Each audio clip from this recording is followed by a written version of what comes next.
Hi everyone. Today I'm going to show you how to fix the Legends of Runeterra not launching properly. Step 1. On your computer, search for Legends of Runeterra in the Start menu, right-click on it, and choose Open File Location. In the new window, right-click Legends of Runeterra again and choose Open File Location.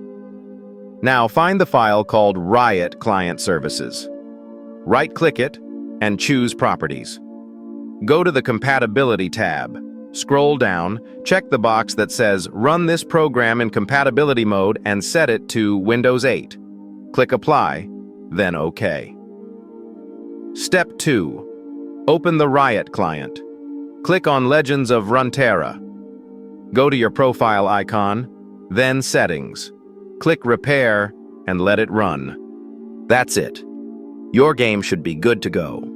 If this helped you out, don't forget to like the video and subscribe to support the channel.